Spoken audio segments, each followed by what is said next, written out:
gentlemen, please welcome the correspondent at Channel 4, Lindsay Wilson.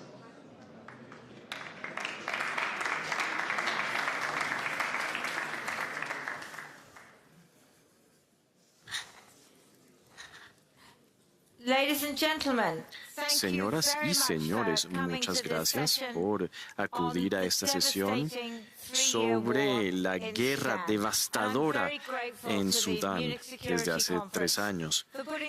Le doy las gracias a la Conferencia de Seguridad de Múnich por darle este espacio a este tema, porque ustedes, como bien sabrán, 14 millones de desplazados, 30 millones de personas que requieren ayuda y 7 millones de personas que se enfrentan a la hambruna. Y la guerra se está esparciendo.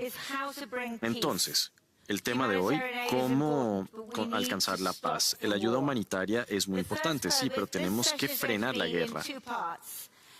La sesión va a estar dividida en 2.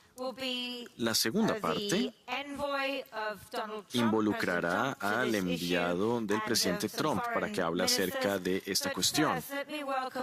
Pero primero le daré la bienvenida al presidente Kamal Idris.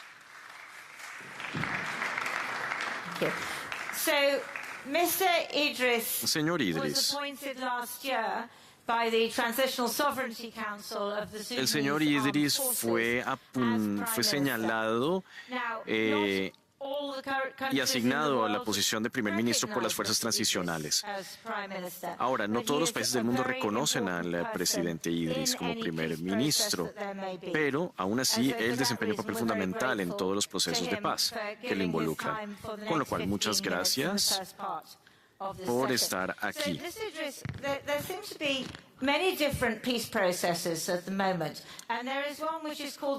Señor primer ministro, actualmente hay muchos procesos de paz en Sudán y hay uno que incluso lleva su nombre. He leído un poco acerca de ello. Y este plan implica que la oposición se va a rendir por completo. El intérprete pide disculpas, la intervención está produciendo sin micrófono. Tiene que utilizar el micrófono. Tiene que utilizar el micrófono, por favor, para la retransmisión. Esta es una pregunta muy importante. Permítame establecer 6 puntos muy importantes, no 3. Seré muy breve.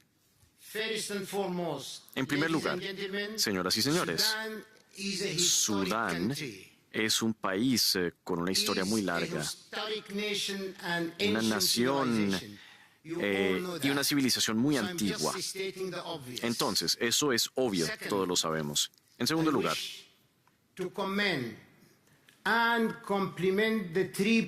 felicito y aplaudo los acuerdos tripartitos que buscan la paz en Sudán. Hay, una vez más, acuerdos tripartitos, negociaciones tripartitas, iniciativas de paz tripartitas. Todo iniciado por Su Excelencia, el presidente Donald Trump de Estados Unidos, Su Excelencia, el presidente Al-Sisi de la República de Egipto y Su Real Alteza, el príncipe Mohammed bin Salman de Arabia Saudita. Le doy las gracias a estas 3 eminencias internacionales por el papel que han desempeñado a la hora de fomentar la paz en Sudán. Hemos iniciado, señora moderadora, nuestra propia iniciativa de paz en Sudán. Esta iniciativa se ha presentado a la Asamblea General de las Naciones Unidas y al Consejo de Seguridad. Esta iniciativa, presentada por Sudán, crea sinergias y elementos complementarios con estas iniciativas tripartitas que provienen de los 3 líderes. Y gran parte de este plan implica que la oposición se rendirá, cederá todo su territorio y pasará a un campamento. Pero esa es una iniciativa global donde todos ganan. ¿Y ellos cómo ganan? Pues le diré en un momento. Esta iniciativa cuenta con el apoyo, con un gran apoyo, mejor dicho, interno y externo. La mayoría del pueblo de Sudán, la mayoría aplastante de mi pueblo ha apoyado esta iniciativa. Luego, la ONU, bajo la égida del secretario general, el presidente de la Unión Africana, el secretario general de la Liga de Naciones Árabes, la Organización de los Grandes Lagos, la Organización de la Conferencia Musulmana, la Liga Musulmana, el Consejo Mundial de Iglesias, entre muchos otros. Pero tenemos que saber, hay algo que tenemos que saber. ¿Cómo va a traer esto la paz? Porque he leído la propuesta y no veo que se esté transando algo. La idea es que uno hace la paz con un amigo y no con un enemigo. ¿Y cuál es el punto medio que se está buscando aquí? La iniciativa enfoca ciertos elementos entre los cuales restablecer la autoridad en Sudán, una autoridad, una nación. Y el elemento más importante es la protección de los civiles. Todos hemos oído este refrán antes: proteger al pueblo y defender el Estado de Derecho. Creo que todos estamos de acuerdo, sí. Pero entonces, ¿cómo se llega a un cese al fuego?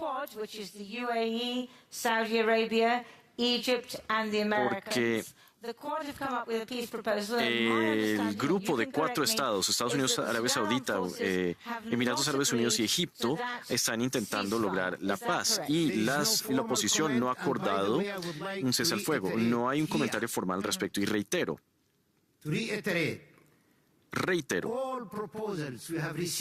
todas las propuestas que hemos recibido de las partes merecen una reacción.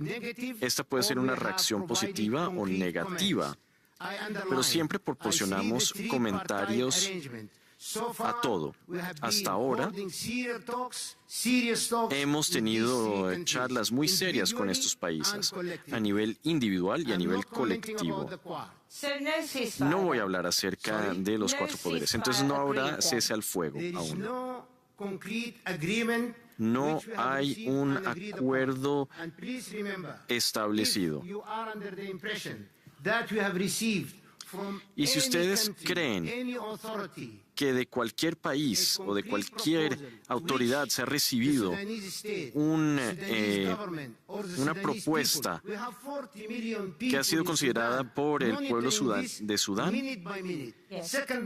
tenemos un gran número de personas que están siguiendo esa situación paso a paso, en todo momento. No hemos acordado nada, sin embargo. Aún no hemos recibido una propuesta concreta. Pero es fundamental establecer un cese al fuego. El cese al fuego no es un fin en sí, pero es un punto de partida. No hemos llegado al punto en el que se puede decir un cese al fuego.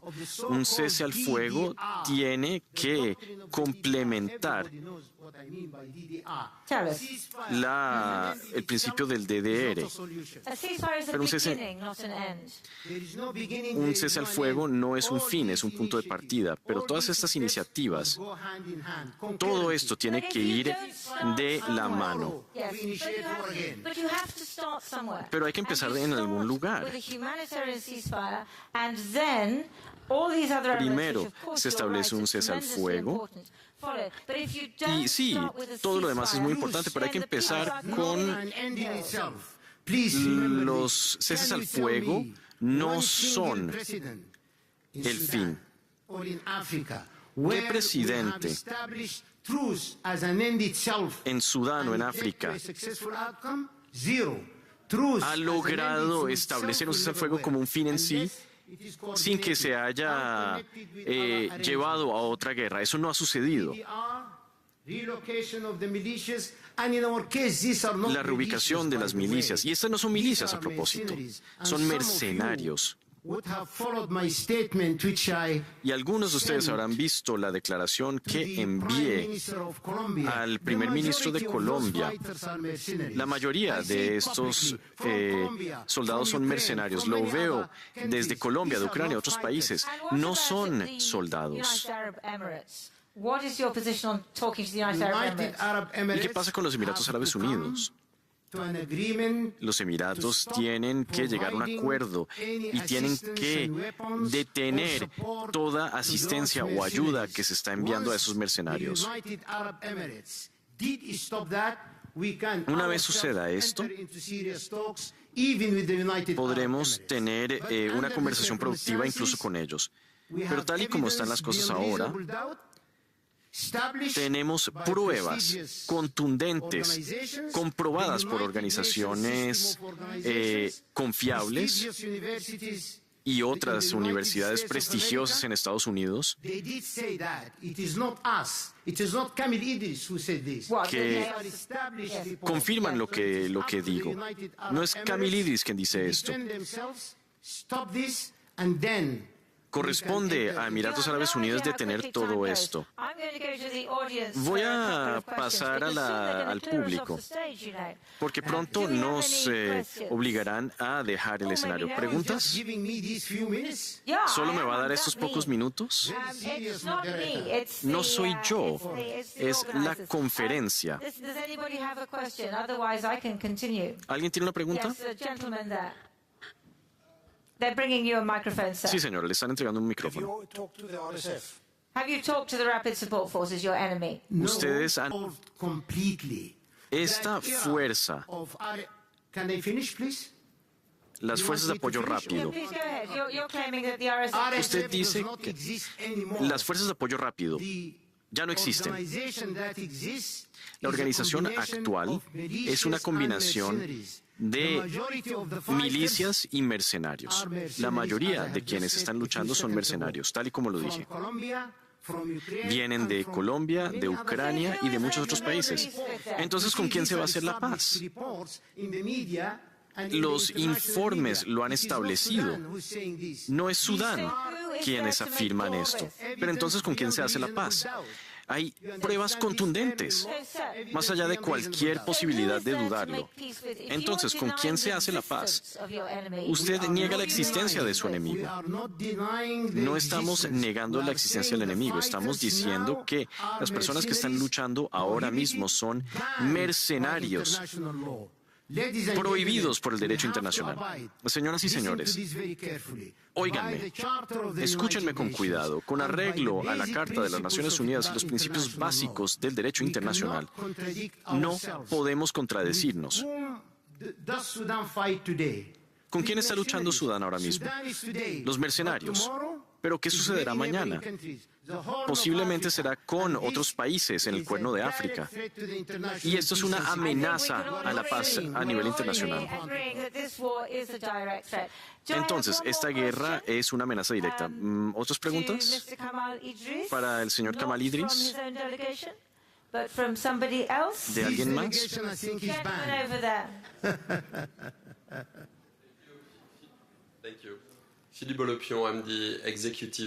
Soy el director ejecutivo de Human Rights Watch.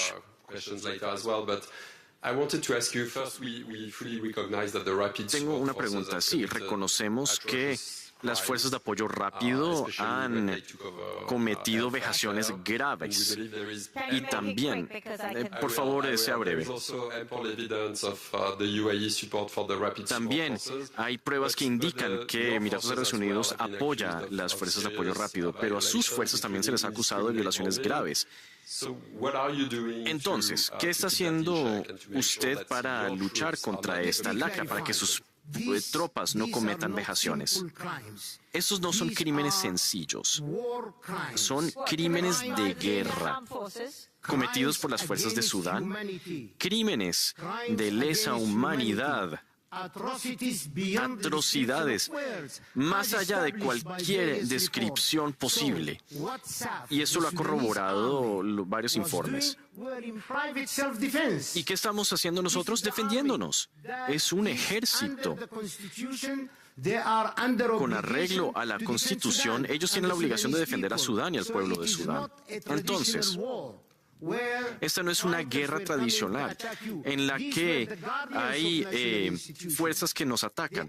Ellos son los guardianes de las instituciones y están atacando nuestras instituciones, destruyendo nuestra infraestructura. Están matando gentes, generando desplazados internos, matando a los niños y a sus padres también. Estos crímenes no son indescriptibles. Y una vez más, utilizo el término crimen de lesa humanidad, porque esto es lo que son estos crímenes. Incluso se alcanzaría una nueva categoría de crimen. Y yo hablaría con la Corte Penal Internacional para que se establezca una nueva categoría para describir este tipo de crímenes que son sin precedentes en la humanidad. Sí, el tiempo ha pasado muy rápidamente. Estoy defendiendo a mi pueblo. Muchísimas gracias. Le damos las gracias por su tiempo. Ahora, señoras y señores, el señor Idris me va a pasar su micrófono. Él va a irse del escenario y ahora vamos a reunir más sillas para oír de otras personas involucradas en Sudán. Así que viene mucho más. Ladies and gentlemen, please remain seated. Please remain seated, ladies and gentlemen, as we're preparing the panel discussion.